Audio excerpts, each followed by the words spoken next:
ഇത് Stephen Antony Kallarakkal.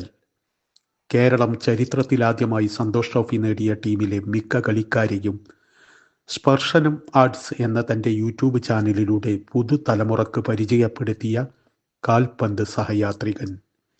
Captain മണിയുടെ നേതൃത്വത്തിൽ 1973 കൊച്ചിയിൽ സന്തോഷ് ട്രോഫി നേടിയ ടീം അംഗങ്ങളെ മാത്രമല്ല, പഴയ തലമുറയിലെ 200-ൽ പരം കളിക്കാരെയാണ് സ്റ്റീഫൻ ആന്റണി ഫുട്ബോൾ പ്രേമികളുടെ മുന്നിലെത്തിച്ചത്.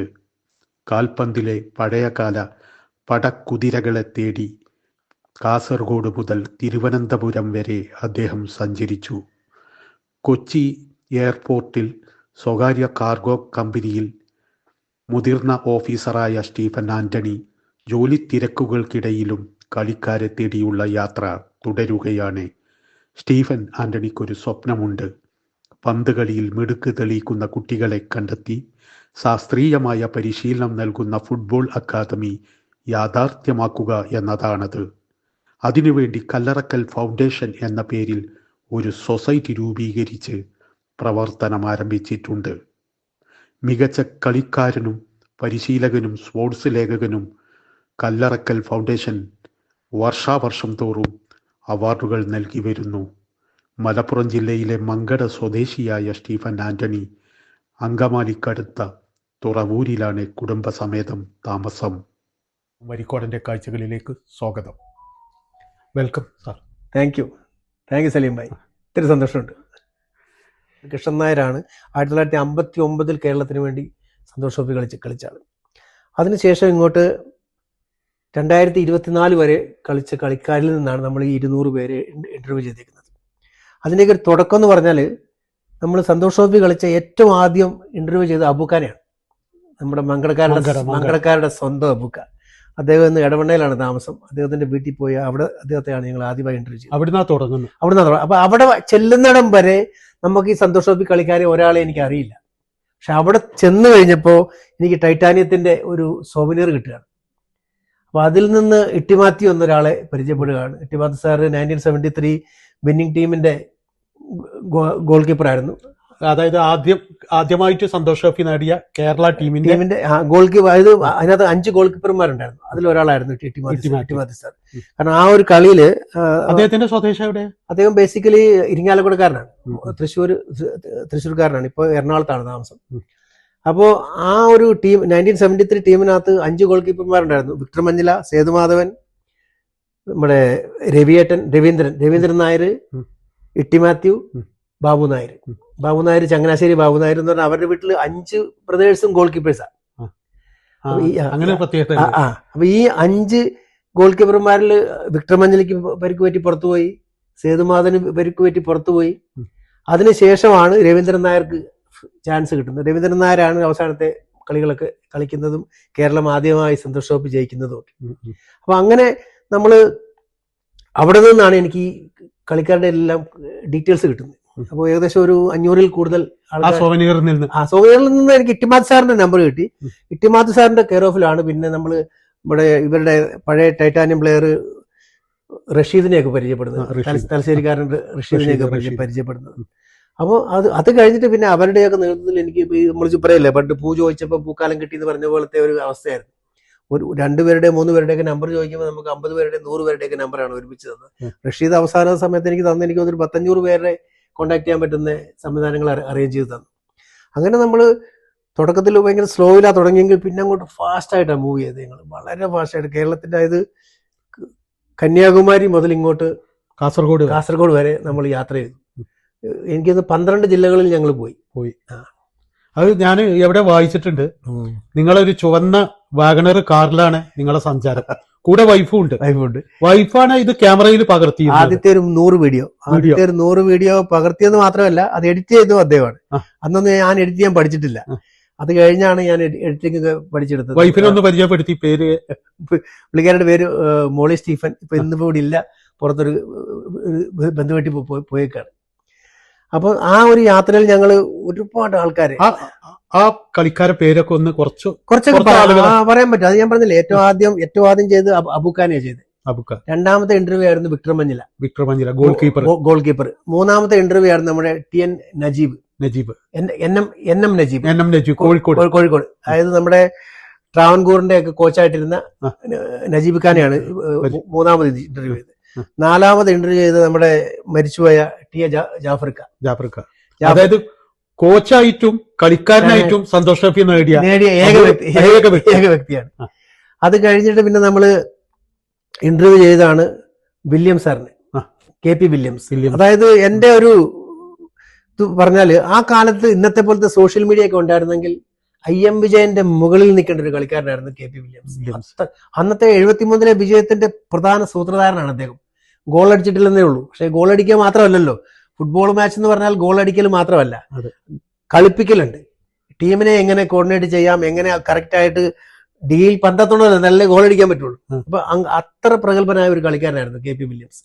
അത് കഴിഞ്ഞിട്ട് പിന്നെ നമ്മളിങ്ങോട്ട് തുടർച്ചയായി ഇന്റർവ്യൂസ് ചെയ്യാൻ തുടങ്ങി. പിന്നെ നമ്മള് CC ജേക്കബ് സാറിന്റെ ഇന്റർവ്യൂ ചെയ്തു, MM ജേക്കബ് സാറിന്റെ ഇന്റർവ്യൂ ചെയ്തു, ഇട്ടിമാദി സാറിന്റെ ചെയ്തു, പ്രസന്നന്റെ ചെയ്തു, മിത്രന്റെ ചെയ്തു, ബ്ലാസി ജോർജിന്റെ ചെയ്തു. അങ്ങനെ പിന്നെ നിരന്തരം യാത്രകളായിരുന്നു. അത് നമ്മള് ഇവിടെ ഇപ്പൊ ഇടയ്ക്ക് ഒരു പ്രാവശ്യം നമ്മൾ ട്രിവാൻഡ്രത്ത് പോയി.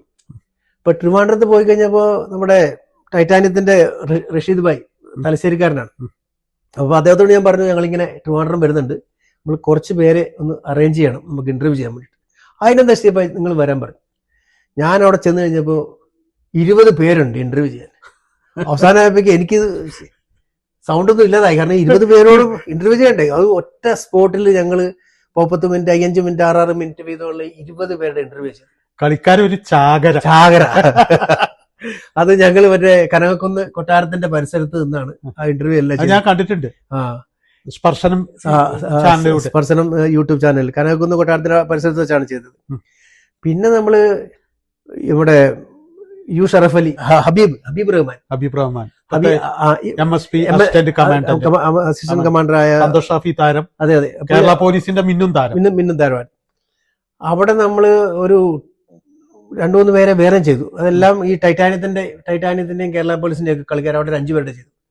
അതല്ലാതെ ഞാൻ നിലമ്പൂര് നമ്മുടെ പോലീസിന്റെ ഒരു ഇതുണ്ടല്ലോ, ഒരു എന്തായാലും പറയുന്നത് പോലീസ് ക്യാമ്പിൽ പോയി ഒരു 3 പേരുടെ ഇന്റർവ്യൂ ചെയ്തിട്ടുണ്ട്.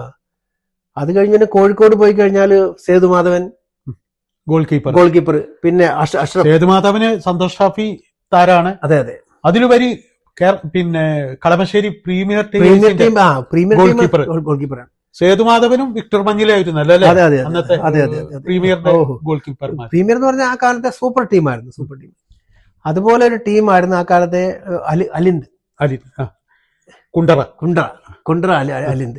ഇപ്പൊ ഞാൻ ഏറ്റവും ലാസ്റ്റ് ഒരു കളിക്കാരൻ ഒരു കാര്യം ഇതിന്റെ ഇടയിൽ ഒന്ന് പറയാൻ കേട്ടോ. അലിന്റെ കുണ്ടറന്റെ ഒരു കളിക്കാരനായിരുന്നു മലപ്പുറത്തുകാരൻ, ഇന്റർനാഷണൽ മലപ്പുറം മൊയ്തീൻകുട്ടി കളിച്ചിട്ടുണ്ട്.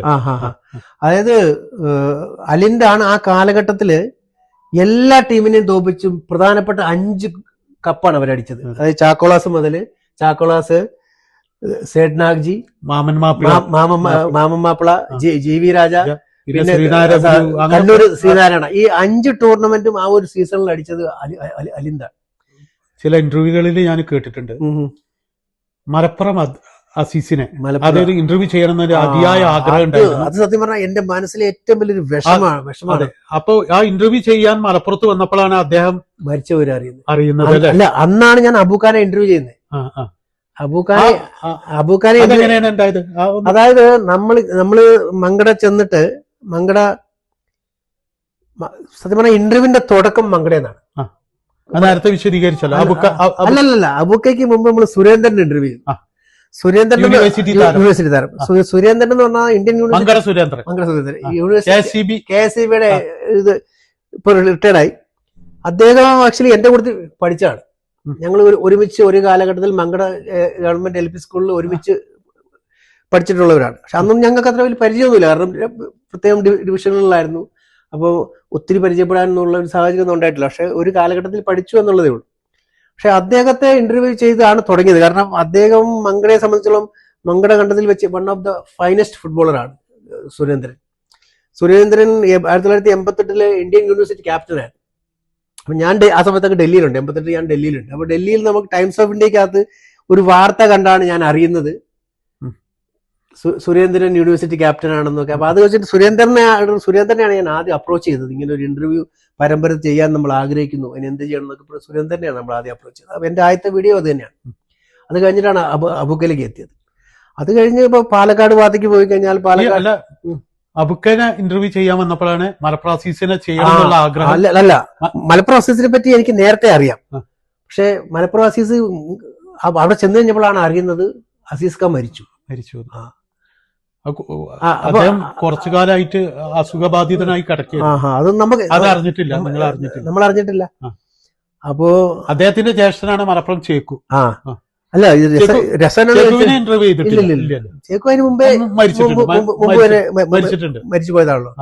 അപ്പൊ ഞാൻ അബൂഖാനോട് പറയുകയാണ്, ഇങ്ങനെ നമുക്ക് അസീസ് ഖാനെ ഒരു ഇന്റർവ്യൂ ചെയ്യണം എന്ന് പറയുമ്പോഴാണ് ഞാനിപ്പോ അവന്റെ മയ്യത്ത് ഇത് ചെയ്തിട്ട് വരുന്ന വഴിയാണ് ആരോട് പറഞ്ഞു? ഞങ്ങളോട് പറഞ്ഞത്, അബൂക്ക പറഞ്ഞത്. അപ്പൊ അങ്ങനെയാണ് ഞങ്ങൾ ഇത് അറിയുന്നത്. ഇങ്ങനെ അസീസ് ഖാൻ മരിച്ചു എന്നുള്ളത് നമ്മൾ അറിയുന്ന അങ്ങനെയാണ്.